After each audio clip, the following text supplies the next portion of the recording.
The 20 Mule Team was the star attraction as it made a rare appearance in November's annual 49er Parade in Furnace Creek.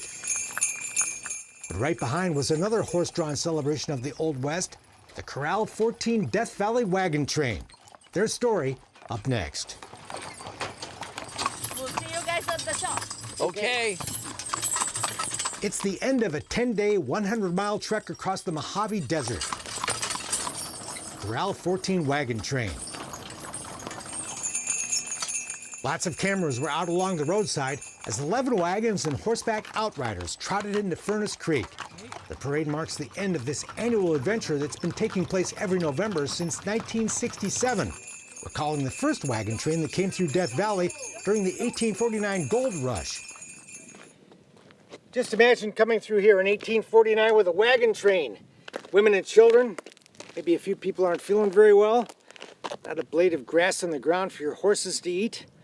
It's no wonder they called it Death Valley. Lost as they searched for a winter route around the southern end of the Sierra, the pioneers found themselves trapped in Death Valley for months. Two men went for help, walking hundreds of miles to Los Angeles. And when the wagon train finally did escape, a woman looked back and said, "Goodbye, Valley of Death," and the name stuck, despite the objections of the indigenous Shoshone Indians. The Timisha Shoshone have always lived here, and they do not call this place Death Valley. To them, that's sacrilegious. This is a place of life, a very spiritual place for them, and they still live here. But no matter what tribe you're from, experiencing the rugged life of the wagon train does make you appreciate your hardy ancestors. We're doing this with support trucks and everything. The pioneers did this with wagons, like 2 or 3 of them at a time, or the Mormons did it in hand carts. It just blows me away. You don't realize until you get out here and start doing it how much work it is. On the last night in camp, after 10 days on the trail, this is a band of weary travelers, but ones who have clearly enjoyed the journey. We're all sad to see it end. Yes, yeah. Yep. It kind of goes by too quick. It's a beautiful scene that last night in camp. If you can edit out those modern-day support vehicles, the circle of wagons in pristine Death Valley looks like a scene out of the 1800s. Chores are the same as they were back then. Horses and mules are fed and watered. The campfire goes up as the sun goes down, and cooks prepare the evening meal. Later, this tight-knit band will gather for music, conversation, and laughter around the fire, trading stories about the day's adventures of rolling through the West in a covered wagon. What I enjoy the most is looking at the scenery at such a slow pace, being able to see the flowers and the rocks. I heard it was wonderful, and I always wanted to do it for years. So I did it, and I love it. The people are wonderful. The trip is beautiful. Well, like I always tell people, life looks a whole lot different at 4 miles an hour. Yeah. Next morning, camp is stirring as dawn is breaking. Time again to feed the horses, who are eagerly awaiting their breakfast, There you go. which Wagon Master Sue Martzloff is happy to serve. I love watching them eat. Love is a word you hear often among this crowd. I love being out here and waking up with my horses. The other night I put my cot right in between the two and slept in between the two of them all night. She likes having her ears scratched. Yes, that's her favorite thing. These horses and mules are part of the family and treated with much affection. That's a way to make friends with a mule. Yeah, scratch their ears? Yeah. They almost all like that. It's a special breed that wants to wagon train across the desert, and while they savor the adventure, the horses, the scenery, and all the rest, it's clear they genuinely enjoy the people they share it with. This is a great bunch of people. They're helpful, they're friendly, and very humorous. We have a lot of fun. The wagon train is put on with the cooperation and permission of the National Park Service, and one of the big rules is leave no trace. Take only photographs, leave only footprints. Every bit of horse poop and other debris is raked up and disposed of. It's a lot of work, on top of all the other work it takes to do this. But this group has an excellent track record with the Park Service and plans to keep it that way. We want to leave our camp so that it looks like we were never here. On this last day of the trip, everyone gets out their pioneer outfits for the parade into Furnace Creek. 1, 2, 3, smile. There's time for a quick cast photo of the hardy band who made the journey, and then it's time to finish hitching up the teams. Alongside the wagons ride a handful of horseback outriders. ready to carry a message, head off traffic, or just lend a helping hand. I love it. It's just so nice to come out of here with the horses and the camping and the camaraderie with everybody, and it makes you feel like you're back in the 1800s. Oh, it's a lot of fun. I get to ride my horse, see beautiful country, meet very nice people, and get to sleep outside under the stars. Everybody ready? Finally, the wagons are ready to roll.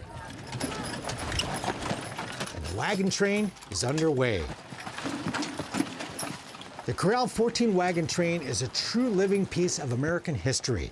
It was a great adventure. It is a great adventure. And this group is already looking forward to reliving the Old West once again next year.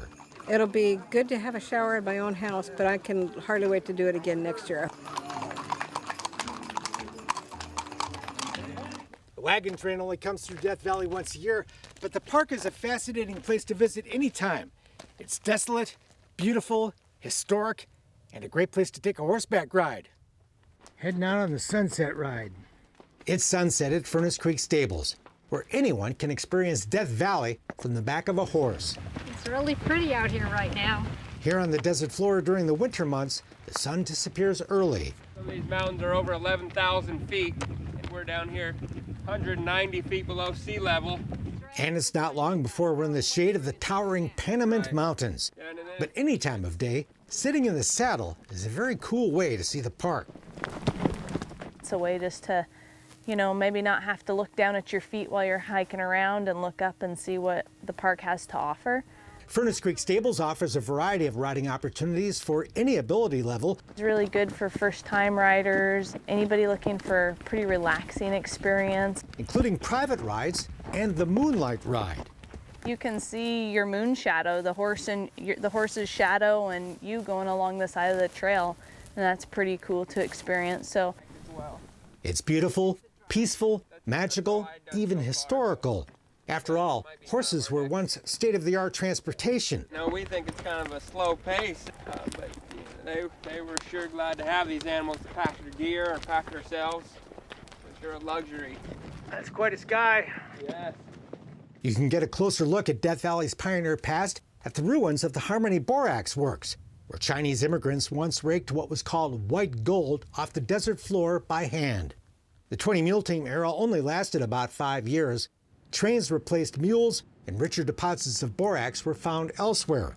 However, the Pacific Coast Borax Company realized its Death Valley holdings offered other riches, and they built a magnificent hotel to begin mining tourism. 4 different mountain ranges that are visible just from this deck. Built in 1927, the Furnace Creek Inn is now known as the Inn at Death Valley. The property has recently undergone a multi-million-dollar renovation. It's a magnificent historic hotel in a setting like no other. Just to be able to come out into the middle of the desert, so far away from comfort and luxury, and still have it right next to you, it's just the best of both worlds. The inn lies in a natural oasis with an abundant water supply from 2 springs. So this was previously called the Marquez Room. It's fun to take the tour, and there are beautiful vistas of Death Valley in virtually every direction. And the ones in the front face right out onto the Panamint deck, which is a great view west. It's charming. So it's because it's a historic hotel and it was built the way it was, a lot of the different room types, even though they're considered the same, they still have something unique and individual that guests like. Upstairs, the lobby and the adjacent cocktail bar have been completely renovated. And dining on the marvelous cuisine served at the hotel restaurant is an experience you won't soon forget. I feel happy to work here. I mean, every day I come outside and I see a beautiful view. You might be tempted to just hang out and enjoy the beautiful hotel, but then you'd miss all there is to see in America's biggest national park outside Alaska. Many of the highlights are a short drive from the inn and its nearby sister property, the ranch at Death Valley, which hosts more affordable accommodations and is home to the world's lowest golf course, 190 feet below sea level, just a chip shot away from the riding stables. And then about a half-hour drive south of here is the really dramatic site, Badwater, the lowest place in the United States, where this white salt that has fractured into polygons that are really bizarre looking. You can go down and see that. And then up in the mountains above that is a high point you can drive to, Dante's View. It's about 5,000 feet in elevation. And that gives you the great overview of Death Valley. You can see the dramatic landscape that is here. The view includes snow-capped Telescope Peak, with an elevation topping 11,000 feet. The driest and lowest place in North America, Death Valley is also the hottest place on Earth, with a record high temperature of 134 degrees set in 1913. And summer temperatures can often top 120 degrees. But what's actually harder on the plants and animals here and also on the people is that overnight lows on the hottest days might be over 100. I remember one night we had an overnight low of 107. But despite the heat, summer can be one of the park's busiest seasons.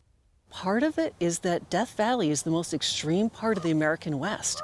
And if you're coming from another country to experience America and to experience the West, something different from Holland or Denmark or wherever you're from, what better time and what better place to go than Death Valley in the summer?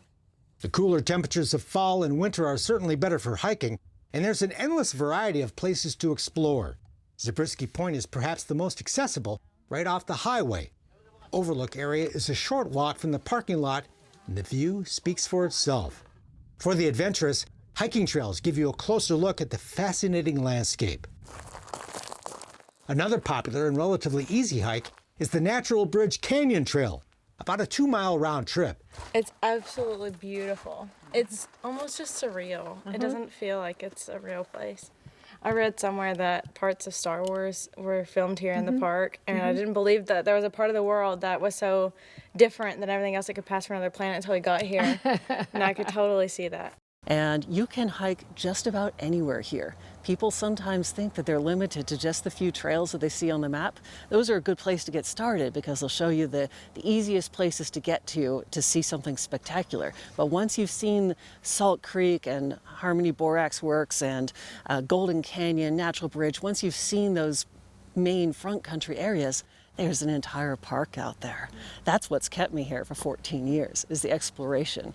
Yeah, looking at any mountain going, I wonder what's up there. It's the same spirit of adventure that brought the wagon trains, the prospectors, and the 20-mule teams to Death Valley, now preserved forever as a national park, and just waiting for you to come discover and enjoy.